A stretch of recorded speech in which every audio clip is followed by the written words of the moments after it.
गांव के किनारे एक छोटा सा कच्चा घर था जिसमें घनीराम, उसकी पत्नी और घनीराम के दोनों पुत्र रामू और शामू रहते थे।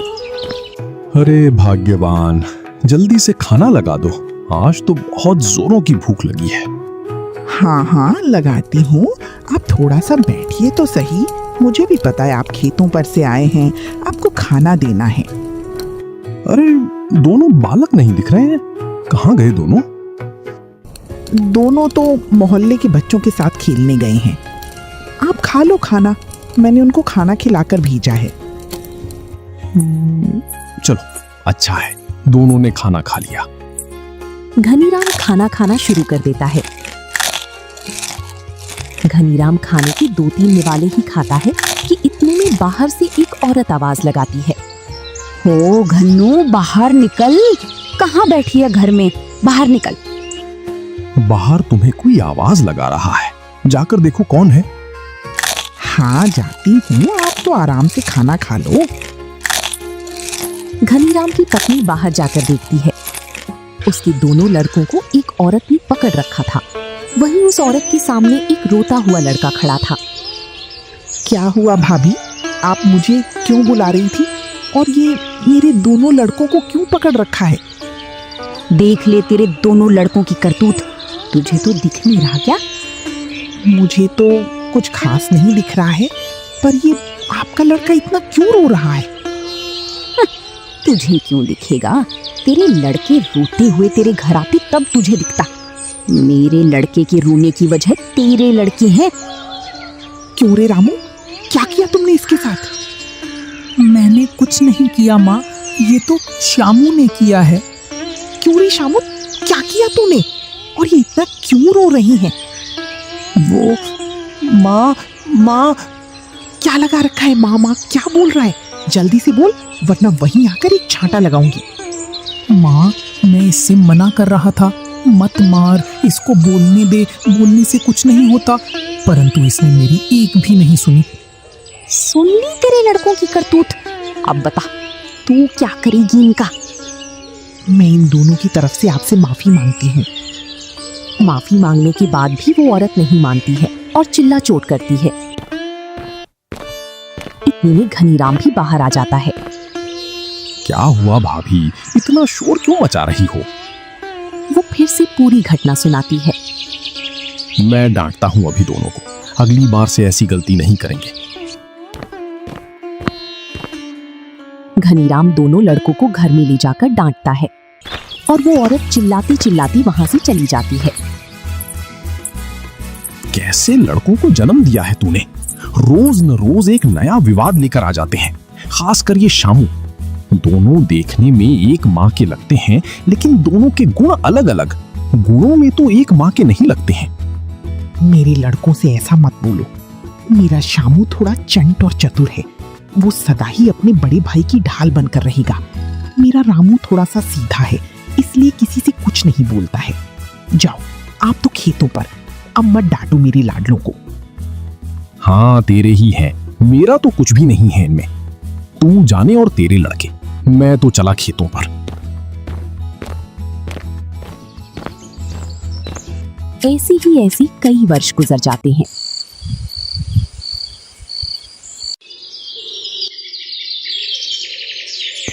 और घनीराम की दोनों लड़के खूब नौजवान हो गए थे। दोनों लड़कों का विवाह भी हो जाता है। लेकिन जो समय की गति होती है, समय अपनी गति से ही चलता है और ऐसे कई वर्ष गुजर जाते हैं और देखते ही देखते घनीराम दादा बन जाता है। देखो भाग्यवान, समय का पता ही नहीं चला। देखते ही देखते दोनों लड़के बड़े हो गए और अब उनके भी नन्हे मुन्ने बालक भी हो गए। बस ऐसी ही खुशियों से भरा रहे मेरा परिवार। हाँ, सब ईश्वर की कृपा है और मेरे दोनों लड़के खूब समझदार हैं। सदा ही ऐसे ही रहेंगे साथ में, कभी अलग नहीं होंगे। पर आप ऐसा क्यों बोल रहे हो? समय है भाग्यवान, समय अपने अनुसार थोड़ी चलेगा। जिसका जैसा समय आएगा वैसा ही होगा।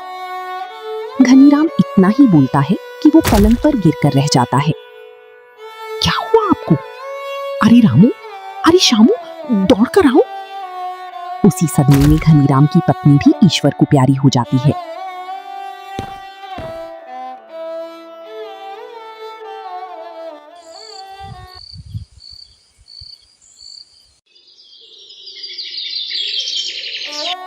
दोनों के चली जाने के बाद घर खाली सा हो गया था। जैसे जैसे समय गुजरता जा रहा था, उसी के साथ साथ शामू और शामू की पत्नी के स्वभाव में अंतर आता जा रहा था। इधर रामू दिन रात खेतों में काम करता, उधर शामू फसल बेचने जाता तो रामू को आधा अधूरा ही हिसाब देता। ये क्या शामू, फसल तो खूब थी, इतने कम पैसे कैसे? भैया आजकल फसलों के दाम गिर गए हैं, इसी वजह से इतने कम पैसे हैं। इसी प्रकार फसलों के आधे पैसे शामू रख लेता है और आधे पैसे का हिसाब देता। वहीं रामू बिना किसी संकोच के खेतों में पूरी मेहनत के साथ काम करता। जब फसलों को बेचने का समय आता तब शामू आगे आ जाता था। ऐसे ही ऐसे कुछ दिन और गुजर जाते हैं।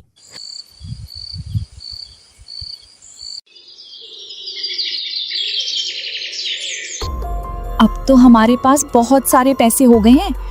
अब आप ना बड़े भैया से बंटवारे का बोल दो। क्यों बंटवारा? क्यों? ना तो हमें ज्यादा काम करना पड़ रहा है और ना ही पैसे कमाने के लिए खेतों में जाना पड़ रहा है। जब तक सीधे पैसे आ रहे हैं तब तक आने दो, जब भैया कुछ बोलेंगे तब बोल देंगे बंटवारे का। तुमको तो समझ में ही नहीं आता, ज्यादा लालची भी मत बनो। अगर किसी दिन भैया भाभी में से किसी ने हमारे पास इतने पैसे देख लिए तो उनको क्या जवाब दोगे? मैं कोई विवाद नहीं चाहती, विवाद हो इससे पहले बंटवारा करा लो। ये तो मेरे दिमाग में आया ही नहीं, आज ही भैया से बात करता हूँ। वैसे भी ये छोटा सा कच्चा घर पैसे छुपाने के लिए इसमें पर्याप्त जगह नहीं मिल पाती है। हाँ, अब आई ना तुम्हारे समझ में। जैसे ही रामू खेतों से घर आता है तो दोनों शामू और शामू की पत्नी उसके सामने आकर खड़ी हो जाते हैं। अरे तुम दोनों मेरे सामने आकर क्यों खड़े हो गए हो? बताओ क्या बात हो गई? वो बड़े भैया, हम अलग होना चाहते हैं। क्या क्या बोल रहा है तू? तेरा दिमाग तो सही है ना? हाँ भैया सही, और मैं सोच समझ कर ही बोल रहा हूँ कि हम अलग होना चाहते हैं। हाँ माना तुम अलग होना चाहते हो, पर क्यों? मुझे कारण बताओ। तुमसे किसी ने कुछ बोला? मुझे बताओ। हमसे किसी ने कुछ नहीं बोला, हम अलग होना चाहते हैं। अब इस छोटे से घर में हमारा रहन सहन नहीं हो पा रहा है और ना हमारे बच्चों की परवरिश सही से हो पा रही है। परवरिश के लिए क्या करना होगा वो बता दो, इसमें बंटवारे की क्या जरूरत?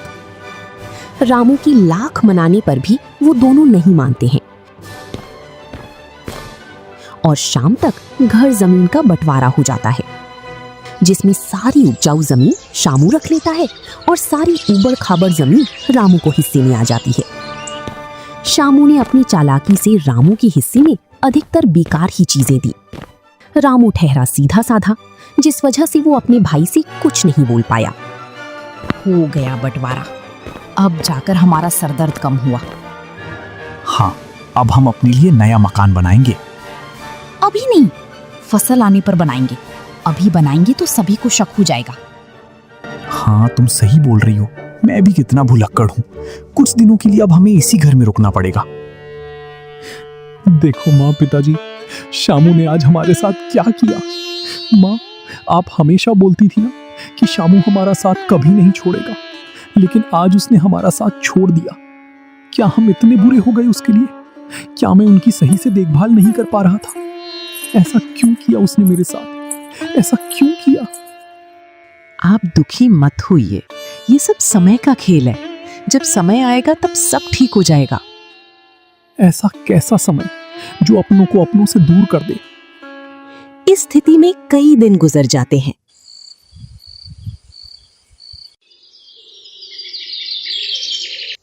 रामू सुबह से शाम तक खेत में काम करता है। चाहे धूप हो बारिश हो, वो कभी हार नहीं मानता। उसकी फसल कम होती लेकिन वो उसी में संतुष्ट रहता। दूसरी ओर शामू खेतों में इतनी मेहनत नहीं करता, फिर भी उसकी फसल अच्छी होती क्योंकि उसकी जमीन उपजाऊ थी और सिंचाई की भी पर्याप्त मात्रा मिलती थी, जिससे उसकी आमदनी खूब बढ़ गई थी। देखते ही देखते शामू ने रामू के घर के सामने खूब बड़ा आलीशान घर बना लिया था।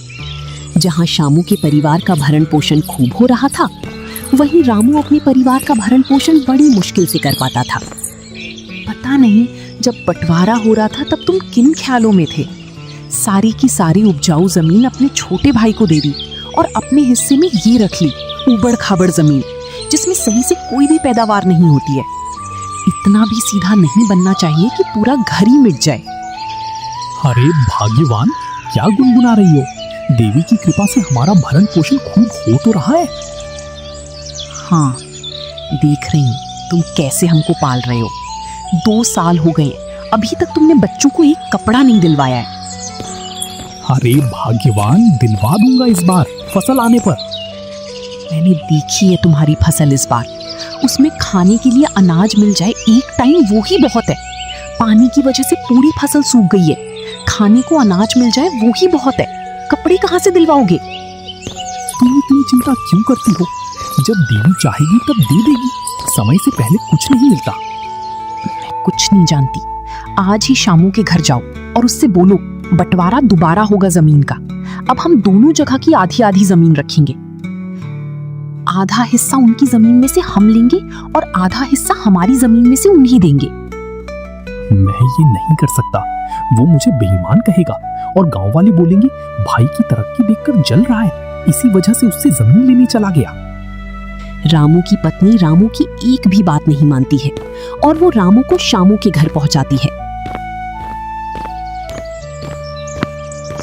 जैसे ही रामू घर के अंदर आ जाता है तो शामू बोलता है, रुको भैया रुको, कहाँ चले आ रहे हो? जरा नीचे तो देखो, तुम्हारे पैरों से सारा फर्श खराब हो गया। वहीं खड़े रहो, मैं आ रहा हूँ आपके पास। शामू रामू के पास आकर बोलता है, हाँ भैया बोलो, क्या काम पड़ गया? तूने तो बड़ा ही शानदार घर बनाया है रे। हाँ भैया, ये सब तो मेरी मेहनत का परिणाम है। हाँ, मेहनत तो करता है। आप कैसे आए हो मेरे पास? वो तुम्हारी भाभी बोल रही थी कि जमीन का दोबारा से बंटवारा कर लें। ऐसा क्यों भैया? पहले भी तो आपके सामने ही बंटवारा हुआ था, अब क्या दिक्कत है? वो बोल रही थी सारी उपजाऊ जमीन तेरे हिस्से में है, उसमें से आधी जमीन मुझे दे दे और मेरी में से आधी जमीन तू ले ले, जिससे दोनों भाइयों के पास एक सी जमीन हो जाएगी। ऐसा अब नहीं हो सकता। पहले ही सबके सामने बंटवारा हुआ है, बार बार यही थोड़ी करूंगा मैं। कल को तो तुम कह दोगे कि ये मकान भी मेरा है, मुझे दो। ये सरासर बेईमानी दिख रही है तुम्हारी मुझे। नहीं नहीं, ये तो तुम्हारी मेहनत का है, मैं क्यों मकान का बोलूंगा? मैं तो बस जमीन का बोलने आया था। आज तुम जमीन का बोल रहे हो, कल मकान का बोल सकते हो। जब मेरी थोड़ी अच्छी फसल क्या हुई, तुम तो मेरी जमीन मांगने आ गए। आज तुम्हारी नीयत मेरी जमीन पर फिसल गई, कल को तुम्हारी नीयत मेरे मकान पर फिसल जाएगी। ऐसा मत बोल छोटे। इतने में ही शामू की पत्नी आ जाती है। अरे ये किसने किया? अब इसको फिर से साफ करना पड़ेगा। अरे आपसे अंदर आने का किसने बोला? सारा फर्श खराब कर दिया। कुछ काम था तो घर के बाहर ही रुक जाती, वहीं से आवाज लगा देती, हम वहीं आ जाती। ये फर्श तो खराब नहीं होता। वैसे आपको यहाँ आने की क्या जरूरत पड़ गई? वो क्या बोलेंगे? मैं बोलता हूँ, इनको हमारी जमीन चाहिए। मैंने तुमसे पहले ही बोला था घर यहाँ से दूर बना लो, लेकिन नहीं, आपको यहीं बनाना था। लो, आ गए हमारे दुश्मन। बहू, ऐसा मत बोलो। मैंने ऐसा कौन सा जुर्म कर दिया जो तुम ऐसा बोल रही हो? जुर्म?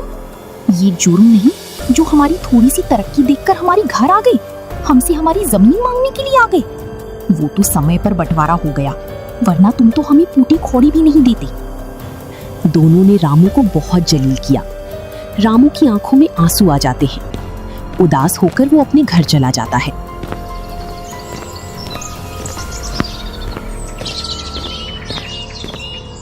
क्या हुआ? आप इतनी उदास क्यों हो? कुछ नहीं, वो तो खुशी के आंसू है। दोनों ने मेरा खूब अच्छे से स्वागत किया, इसलिए आंखें भर रही। आप मुझसे झूठ बोल रहे हो। आपको मेरी कसम, आप सच बोलिए, क्या हुआ? रामू पूरी घटना सुनाता है। मेरी ही मत मारी गई थी जो मैंने तुम्हें वहां भेजा अपमान के लिए। चाहे अब हम मेहनत करके गुजारा करें, लेकिन आज के बाद कभी भी शामू के द्वार पर नहीं जाएंगे, ना मैं कभी तुमसे जमीन की बात करूंगी। दोनों समय का दंड मानकर रह जाते हैं।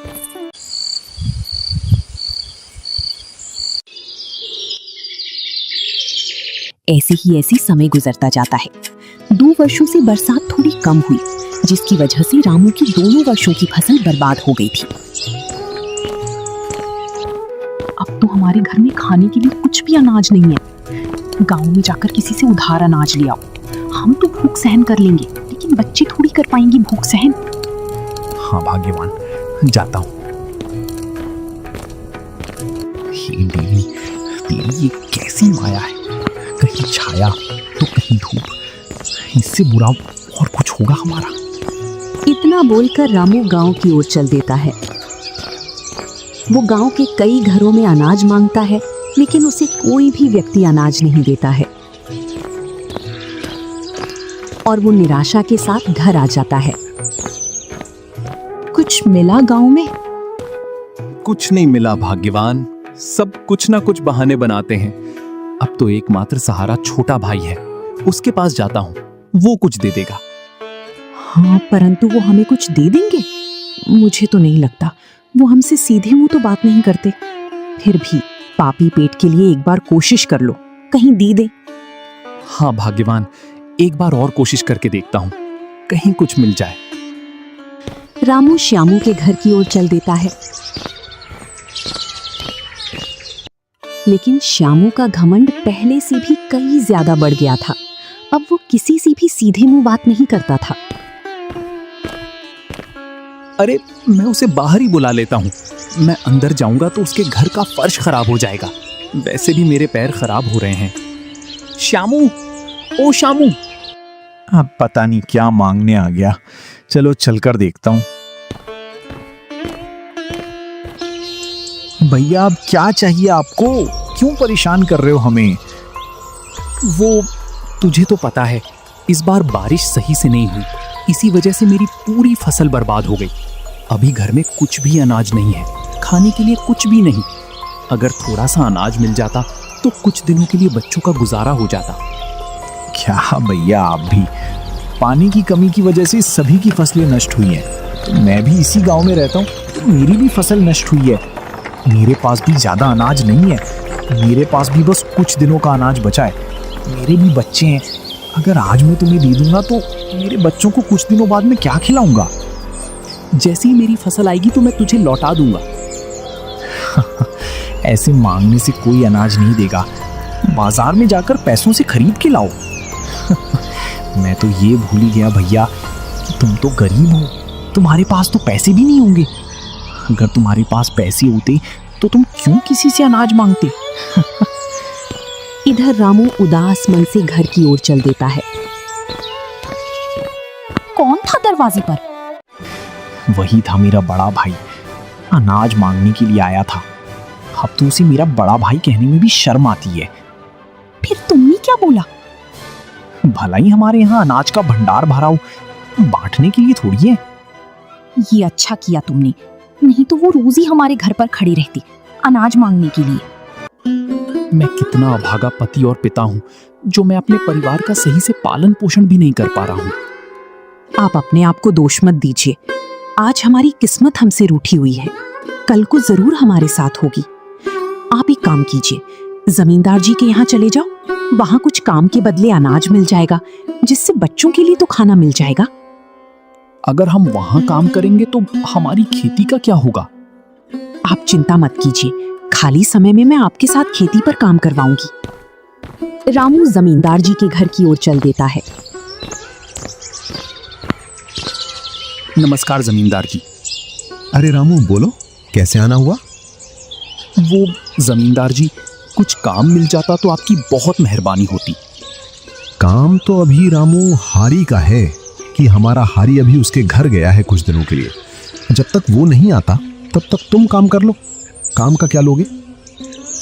2 पाई अनाज दे दिया करना रोज का जमींदार जी, जिससे मेरे घर का गुजारा हो जाएगा। इतना अनाज तो नहीं दे पाएंगे, 1 पाई दे देंगे। हो मंजूर तो बोलो। हाँ, मंजूर है। अगर मेरी पत्नी के लिए कुछ काम मिल जाता तो अच्छा रहता। हाँ क्यों नहीं, फिर तो मैं तुम्हें 2 पाई अनाज दे दूंगा। काम तो घर की साफ सफाई कर दिया करेगी रोज।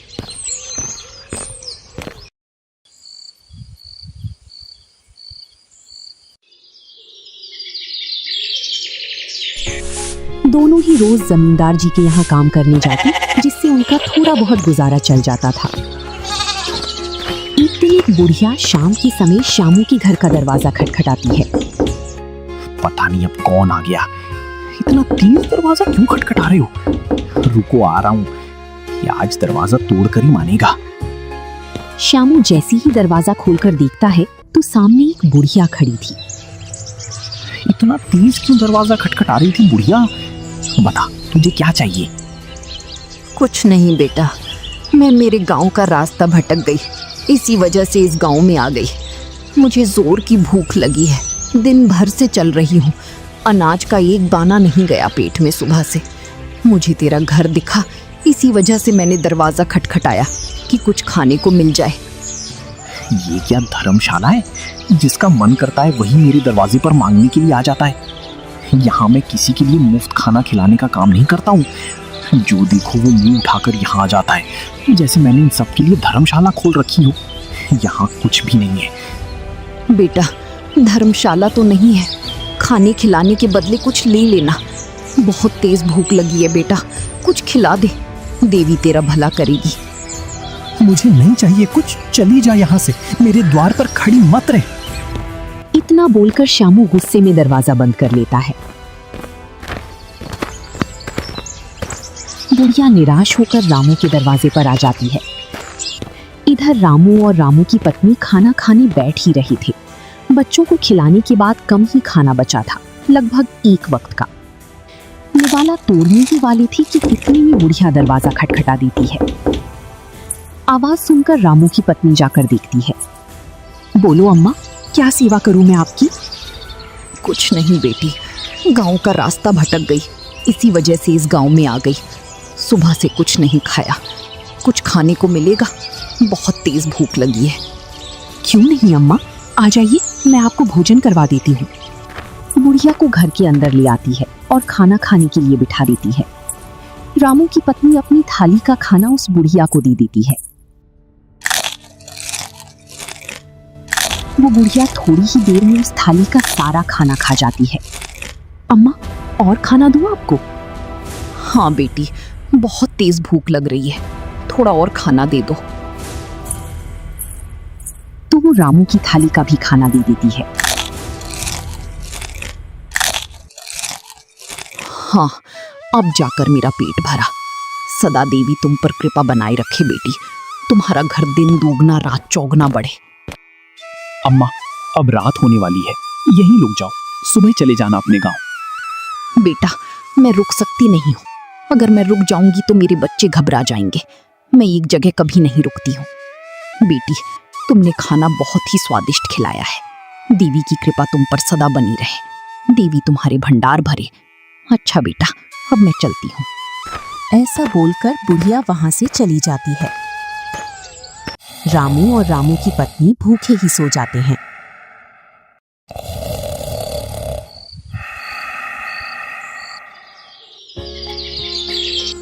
सुबह का समय, कुछ गांव वाले रामू के घर के सामने खड़े होकर रामू को बुलाते हैं। हाँ भैया, बोलो, क्यों बुलाया मुझे? अरे भैया, हम तो ये बोल रहे थे कि तुमने अपने खेतों में कौन सा बीज बोया है? तुम्हारी फसल तो इस बार सबसे अलग है। क्या क्या बोल रहे हो? अरे भैया, बीज कहाँ से लाए थे ये पूछ रहे हैं। कहीं से नहीं लाया भाइयों, जो घर में कुछ अनाज रखा था वही बोया था। क्यों, क्या हुआ? इस बार की तुम्हारी फसल खूब अच्छी जमी, लगता है गांव में इस बार आपसे अच्छी फसल किसी और की है ही नहीं। इतना बोलकर सभी गांव वाले वहां से चले जाते हैं। इधर रामू की पत्नी जैसे ही वो अपने अनाज वाले कमरे में जाकर देखती है तो उसकी आंखें खुली की खुली रह जाती हैं। जी, इधर आओ, देखो ये क्या है? ये सब देवी की कृपा है। हम देवी को पहचान नहीं पाए। जय हो देवी की। अब रामू के घर में अनाज की कोई कमी नहीं थी। अब उसने अपने खेतों में पहले से भी ज्यादा मेहनत करने लगा।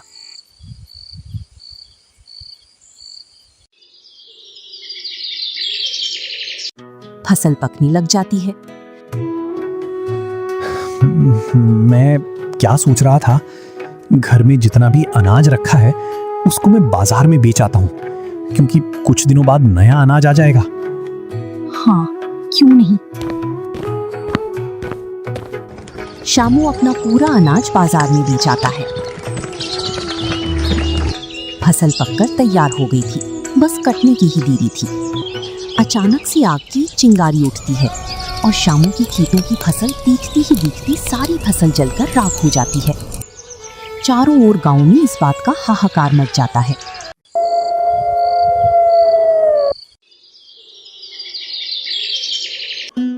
अब घर में खाने के लिए अनाज का एक भी दाना नहीं है।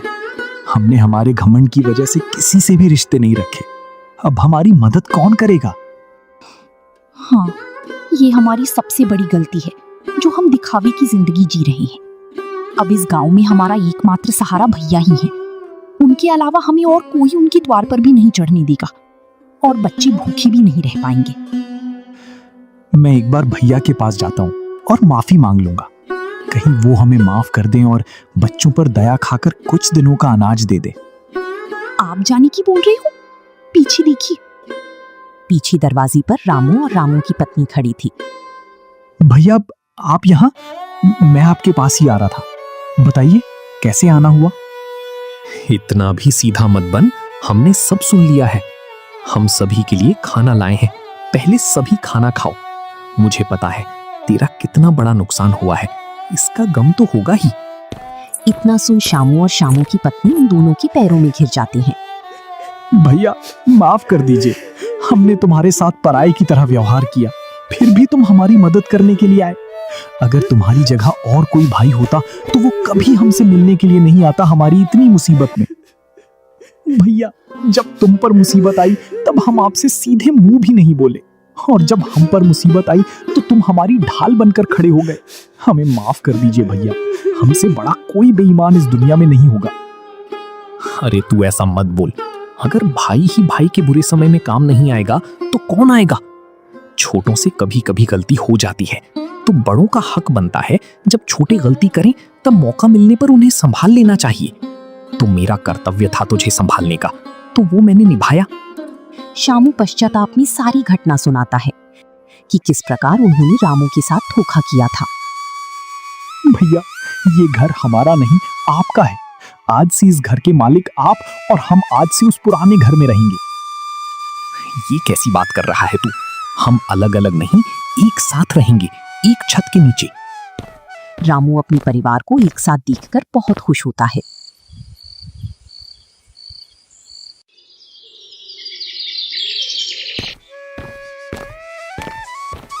अरे भैया, कहाँ जा रहे हो? खेतों पर काम करने के लिए। आज से आप खेतों पर काम नहीं करोगे, मैं करूंगा काम। अब तो आप आराम कीजिए। आज खनीराम की आत्मा ये सब देखकर बहुत ही खुश होगी, जो उसकी दोनों लड़की फिर से एक साथ आ गई।